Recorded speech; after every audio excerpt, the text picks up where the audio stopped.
नमस्कार, मैं हूं प्रशांत भारद्वाज और आप देख रहे हैं न्यूज रूम पोस्ट। बेंगलुरु के चिन्नस्वामी स्टेडियम में बुधवार को जो कुछ हुआ वो अब से पहले कभी नहीं हुआ था। आप जानते ही होंगे, भारत और अफगानिस्तान के बीच में जो तीसरा T20 मैच हुआ था सीरीज का, उसमें कल 2 सुपर ओवर हुए और इस तरह ये क्रिकेट इतिहास का ऐसा पहला मैच बन गया जहां पर 2 सुपर ओवर्स का रोमांच देखने को मिला। लेकिन ये मैच अपने नतीजे से भी ज्यादा भारतीय कप्तान रोहित शर्मा के पहले सुपर ओवर में रिटायर्ड होने के बाद दोबारा से सुपर ओवर में दूसरे वाले में बल्लेबाजी करने के लिए याद रखा जाएगा। तो क्या ये नियमानुसार हुआ था?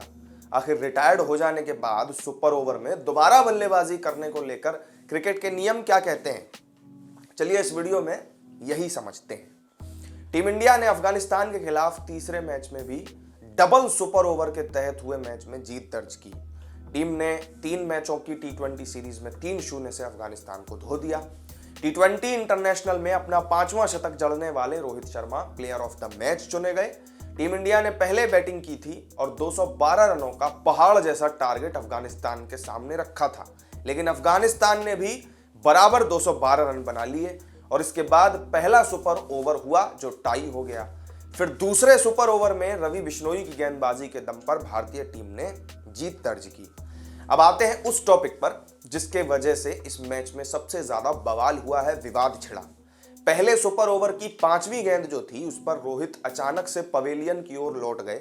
उनकी जगह मैदान पर नॉन स्ट्राइकर एंड पर रिंकू सिंह आ गए। रिंकू ने यशस्वी के साथ मिलकर 1 रन ले लिया। भारत ने अजमतुल्ला उमरजई के सुपर ओवर में 16 रन बनाए थे। पहले खेलते हुए अफगानी टीम ने भी 16 रन बनाए थे और इस तरह पहला सुपर ओवर टाई रहा। इसके बाद हुआ दूसरा सुपर ओवर जहां पर रोहित शर्मा फिर बैटिंग करने आ गए। इस पर कमेंटेटर्स समेत कई लोग हैरान हुए, जहां पर भारतीय टीम ने पहले खेलते हुए 5 गेंदों पर 11 रन बनाए। इसके बाद फिर रवि बिश्नोई ने अफगानी टीम को महज 3 गेंदों में 1 रन पर समेट दिया। इस तरह से टीम इंडिया ने सीरीज जीत ली। लेकिन मैदान पर हुई उस कंट्रोवर्सी की पूरी कहानी रोहित शर्मा के इर्द गिर्द घूमती रही, जो पहली बार रिटायर्ड हो जाने के बाद दूसरे सुपर ओवर में बल्लेबाजी करने आ गए। क्रिकेट के नियम कहते हैं कि सुपर ओवर के लिए केवल 3 ही बल्लेबाज नामित किए जाते हैं। अगर 2 बल्लेबाज आउट हो जाएं तो फिर पारी समाप्त मान ली जाती है। ऐसा ही कल के मैच में भी हुआ।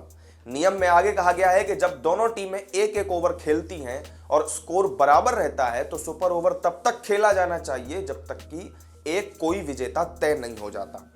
T20 इंटरनेशनल के लिए ICC की प्लेइंग कंडीशंस के मुताबिक किसी भी पिछले सुपर ओवर में आउट हुआ बल्लेबाज दूसरे सुपर ओवर में बैटिंग करने के लिए अयोग्य माना जाता है। मैच अधिकारियों ने रोहित को लेकर के ये साफ नहीं किया कि वो रिटायर्ड आउट हुए या रिटायर्ड हर्ट या फिर रिटायर्ड नॉट आउट थे, क्योंकि अगर रोहित रिटायर्ड नॉट आउट थे तो ICC प्लेइंग कंडीशंस 25 के क्लॉज 4 के नियम 2 के तहत जो नियम है वो ये कहता है कि अगर कोई बल्लेबाज बीमारी, इंजरी या फिर किसी दूसरी वजह से रिटायर हो जाता है तो फिर वो बल्लेबाज अपनी पारी फिर से शुरू करने का हकदार है। यदि किसी भी कारण से ऐसा नहीं होता है तो उस बल्लेबाज को रिटायर्ड नॉट आउट के रूप में स्कोर बोर्ड में दर्ज किया जाएगा।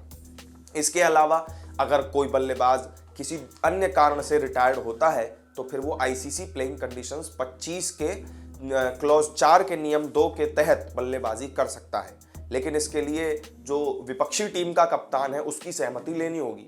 ऐसे में दूसरे सुपर ओवर में रोहित शर्मा की दोबारा से एंट्री इब्राहिम जदरान, जो अफगानिस्तान के कप्तान थे, उनकी सहमति से होनी चाहिए थी, पर शायद अंपायरों ने ऐसा नहीं किया या ऐसा हुआ नहीं। मैच में मल्टीपल सुपर ओवर नियम आने के बाद से 15 से ज्यादा मैच अभी तक टाई हो चुके हैं, लेकिन T20 या फिर वनडे में कभी भी डबल सुपर ओवर नहीं हुआ था।